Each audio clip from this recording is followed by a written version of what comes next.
नहीं है, इसलिए आप भी अच्छा पढ़ो, आप भी अच्छा व्यवहार करो और कलयुग कहां कहां है उन स्थानों से बचो। कलयुग पहला स्थान क्या? जुआ। दूसरा स्थान शराब। तो आज से कितने लोग अब कभी शराब नहीं पिएंगे? पक्का वादा करो हमें। भैया आप लोग हाथ नहीं उठा रहे हो, बाकी लोग फिर पी के आने का मन है क्या? अब नहीं पीना। हाँ, द्यूतम पानम स्त्रियः। कलयुग का तीसरा ठिकाना है स्त्रियः, मतलब चरित्रहीनता। कौन सा स्थान है?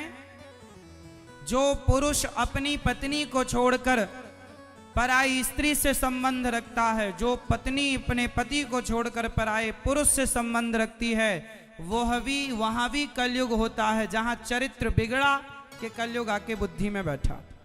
इसलिए रावण का क्या बिगड़ गया मेरी मां? जोर से। रावण का चरित्र बिगड़ गया और राम चरित्रवान बन गए। तो राम चरित्रवान बने तो राम के मंदिर बनाए गए। रावण चरित्र से बिगड़ गया तो पुतले जलाए जाते हैं रावण के। पूजा चरित्र की होती है साहब। इसलिए चरित्र ना जाए आपका, ध्यान रखना। पराई स्त्री पराये पुरुष की ओर कभी मत देखना, वरना रावण का सर्वनाश हो गया। हाँ या ना? बोलो हाँ कि ना? इसलिए पराई स्त्री पराये पुरुष की ओर आंख उठा कर ना देखो। सर्वनाश हो गया रावण का, चरित्र बिगड़ा, सर्वनाश हुआ। द्यूतम पानम स्त्रियः। सूना, मांस। आप में से कितने लोग मांस खाते हैं? अंडा, मुर्गी, मछली, बकरा, बकरी जो खाते हैं वो हाथ उठाएं। अरे इतने लोग खाते हैं। मांस खाते हो? क्या खाना पसंद करते हो भैया? मछली खाते हो? मुर्गा, बकरा, आदमी? हाँ?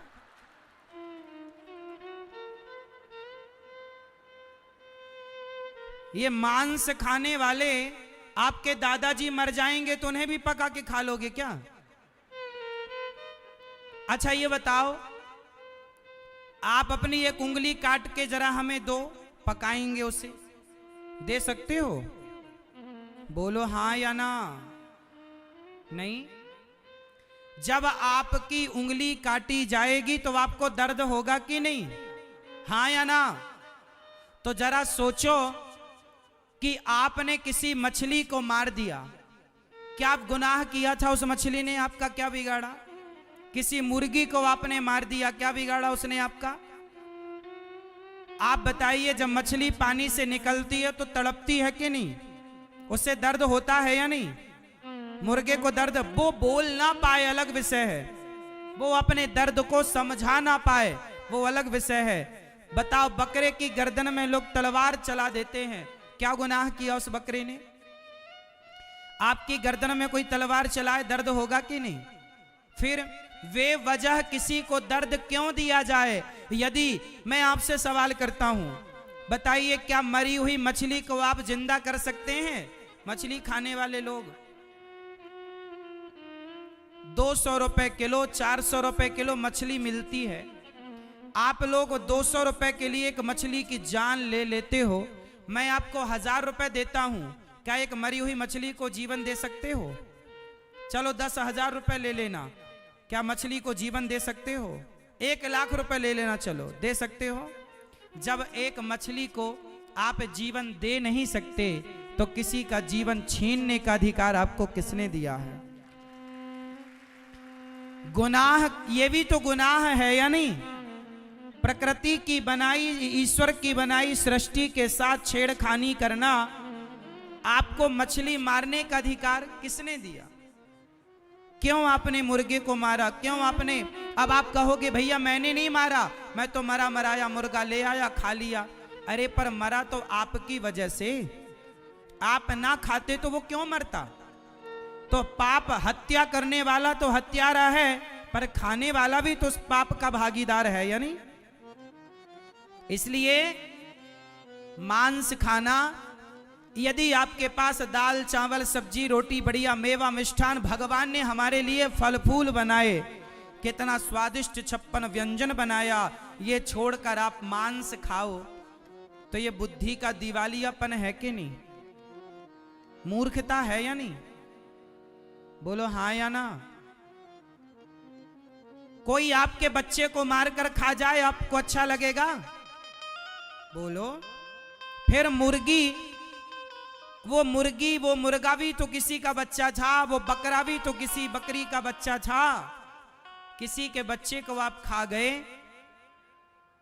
आप बलशाली हो, तो बलशाली का मतलब ये नहीं है कि आप अपने बल से बेजुबान जानवरों को मारें। अरे किसी को पानी पिला दो, भूखे जानवर को भोजन दे दो। यह मानवता की परिभाषा है कि आप किसी की रक्षा करें। हमारे यहाँ गाय को रोटी दी जाती है, हमारे यहाँ कुत्ते को रोटी दी जाती है, चींटी को भी दाना डाला जाता है। आप में से कितने घरों में नानी और दादी, हम पुराने जमाने में सुनते थे कि चींटियों को भी हमारी अम्मा हमारी दादी नानी आटा डाला करती थी। पक्षी को छत में दाना डालना, पानी रखना, गाय की पहली रोटी निकालना, कुत्ते की आखिरी रोटी निकालना, ये किस किस की रीति रिवाज रही है?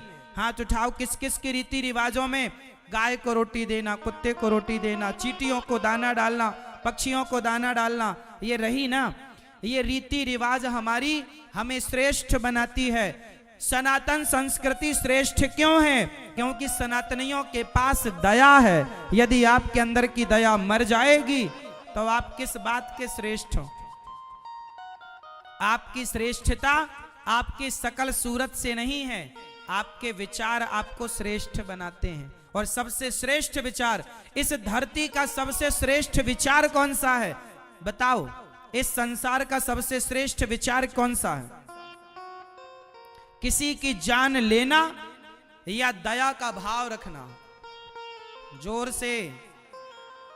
इस संसार की सबसे श्रेष्ठ विचारधारा क्या है? दया। हाँ या ना?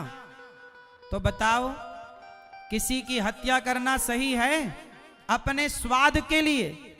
तो आज से कितने लोग ये कसम खाएंगे कि यदि हम किसी को प्राण दे नहीं सकते तो प्राणों को छीनना हमारे अधिकार में नहीं है। और आज से कितने लोग प्रतिज्ञा करेंगे कि मांसाहार नहीं करोगे? कितने लोग मांस नहीं खाएंगे आज से? बाकी लोग हाथ नहीं उठा रहे हो साहब, क्या खाओगे? जो नहीं खाते हैं वो भी हाथ उठाएं, और जो नहीं खाएंगे वो भी हाथ उठाएं। नहीं खाओगे।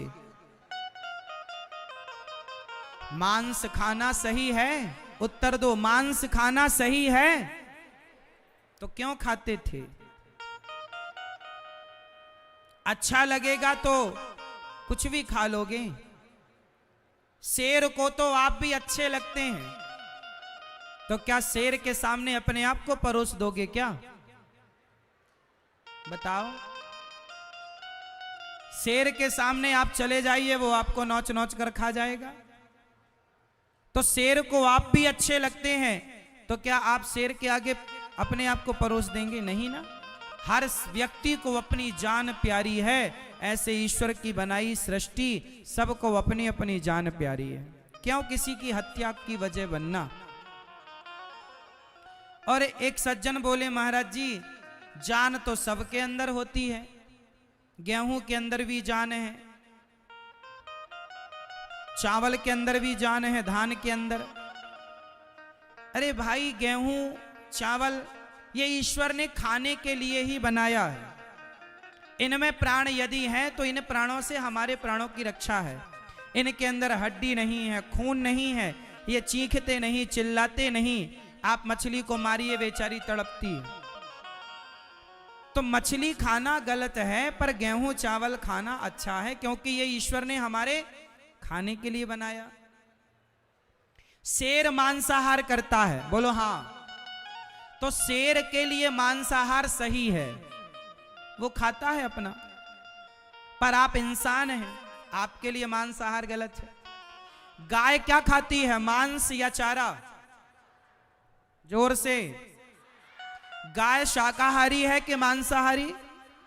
गाय शाकाहारी है, जबकि शेर, कुत्ता, बिल्ली ये मांसाहारी है। तो जैसे ईश्वर ने गाय के लिए चारा बनाया, शेर के लिए मांस इत्यादि की व्यवस्था है, उसी प्रकार हम मनुष्यों के लिए भगवान ने 56 भोग बनाकर भेजे हैं। बढ़िया बढ़िया फल बनाए, तुम फल खाओ, सात्विक चीजें खाओ। ईश्वर ने यदि जन्म दिया है तो खाने की व्यवस्था भी तो की है, बिना व्यवस्था के तो आपको भेजा नहीं। जब आप पैदा हुए तब तो आप ना रोटी खा सकते थे ना मांस खा सकते थे, तब भगवान ने आपकी मां के आंचल में सुंदर सा दूध दिया कि नहीं? बोलो हाँ, दूध भरा कि नहीं? तो ये व्यवस्था तुम्हारी थी या भगवान की थी? जोर से। इसलिए भगवान की व्यवस्था सबके लिए बढ़िया है, इस व्यवस्था से छेड़खानी ना करो, वरना ईश्वर के दंड के भागीदार बनोगे। मांसाहार गलत है। कलयुग का चौथा स्थान मांस और 5वां स्थान सोना। बेईमानी से कमाया गया धन, उसमें कलयुग बैठता है। धन कितने प्रकार से कमाया जाता है? 2 प्रकार से, एक ईमानदारी से, एक बेईमानी से। कौन सा धन उत्तम है? जोर से। इसलिए नमक रोटी खाओ पर ईमानदारी की खाओ। 56 भोग नहीं खाने बेईमानी के, ईमानदारी की नमक रोटी। ईमानदारी से जियो, ईमानदारी से मरो, बेईमानी मत करो, क्योंकि भगवान सबका हिसाब रखे हैं। आज कुछ लोग इतने बेईमान हो गए हैं, भ्रष्टाचार करते हैं, पैसा ले लेकर के जबरदस्ती लोगों को पैसा लेकर, उनके पैसे का फिर पैसा लेकर जो काम फ्री में होता वो पैसे से कर रहे हैं। हर जगह भ्रष्टाचार, बेईमानी। ये पैसा आपको पचेगा नहीं। सोचो कि आप किसी गरीब आदमी से जब भ्रष्टाचार का पैसा लेते हैं और उस पैसे से आप चॉकलेट लेकर के अपने बच्चों को खिलाते हैं, तो क्या वो चॉकलेट आपके बच्चों को फायदा करेगी? एक ऐसी बीमारी पैदा कर देगी कि आपका सारा पैसा उसमें लग जाएगा। ईमानदारी की नमक रोटी खाना साहब। धन्ना सेठ बनने का सपना ना देखना, क्योंकि वो धन्ना सेठी कहीं ना कहीं तुम्हारा नुकसान करेगी। ईमानदारी से जो हम मेहनत का कमाते हैं वो हमारा है, उसी में मन लगाओ, यहां वहां नहीं। कलयुग के 5 स्थान। कलयुग कहां कहां रहता है, एक बार रिवीजन कर लो। कलयुग का पहला ठिकाना क्या है? जोर से। जुआ, द्यूतम। कलयुग का दूसरा ठिकाना पानम, शराब। कलयुग का तीसरा स्थान स्त्रियां, चरित्रहीनता। चौथा स्थान मांस, मांसाहार। और 5वां बेईमानी से कमाया गया धन। ये 5 स्थानों में कलयुग रहता है। जहां जुआ होता है वहां कलयुग, जहां शराब होती है वहां कलयुग, जहां पर स्त्री पर नारी के प्रति गलत भाव हो वहां कलयुग, जहां मांस हो वहां कलयुग, जो मांसाहार हो। और आप लोग कहते हैं महाराज जी सारी दुनिया मांस खा रही है, तो सारी दुनिया से अपनी तुलना ना करो ना। सारी दुनिया चूल्हे में जाए, आपको क्या करना? सब कुएं में गिरेंगे, तुम भी गिर जाओगे क्या? इसलिए सबके तरह ना बनो। 5वां स्थान बेईमानी से कमाया धन। ये कलयुग के 5 स्थान है। राजा परीक्षित के सिर में मुकुट थी, कलयुग आकर बैठा, बुद्धि भ्रष्ट हो गई। और राजा परीक्षित ने कलयुग जब सिर में बैठा तो एक संत का अपमान कर दिया। श्रृंगी ऋषि ने समीक जी के गले में सांप डाल दिया। श्रृंगी जी ने श्राप दे दिया, राजन तुम्हें 7वें दिन तक्षक डसेगा और तुम्हारी मृत्यु हो जाएगी। इति लंघित मर्यादम तक्षकः सप्तमे हनि। आज से 7वें दिन तक्षक तुम्हें डसेगा और तुम्हारी मृत्यु हो जाएगी। राजा परीक्षित को 7 दिन में मरने का श्राप लगा। जिसे 7 दिन में मरना हो उसे क्या करना चाहिए? राजा परीक्षित की बुद्धि में कलयुग बैठ गया, मुकुट पर भ्रष्ट हो गई और संत का अपमान हो गया। राजा परीक्षित घर आए, जनमेजय को राजा बनाया और शुकताल चले गए। वहां सुखदेव भगवान आए। राजा परीक्षित जी ने हाथ जोड़कर कहा, प्रभु मुझे 7 दिन में मरना है, बताइए मैं क्या करूं? जिसे 7 दिन में मरना हो उसे क्या करना चाहिए? राजा परीक्षित को 7 दिन में मरने का श्राप लगा। इसलिए देखिए, गलत काम होगा तो दंड मिलेगा, इसलिए अच्छे काम कीजिए। भगवान पैसा दें तो शराब मत पीजिए, गलत राह पर ना चलिए, उस पैसे से समाज की सेवा कीजिए, परोपकार कीजिए, समाज का भला कीजिए। हाँ या ना?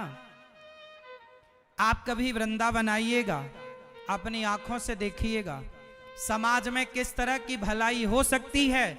गौरी गोपाल आश्रम इस बात का गवाह है। भलाई किस तरह हो सकती है, वहां भलाई के कार्य हो रहे हैं, उन कार्यों को देखकर आप सीख सकते हैं। समाज के लिए प्रेरणा है गौरी गोपाल आश्रम। वृंदावन में गौरी गोपाल आश्रम है, जहां पर हजारों साधु संत निःशुल्क प्रसाद पाते। कोई भी संत आओ, प्रेम पूर्वक प्रसादी पाओ, भरपेट भोजन सबको निःशुल्क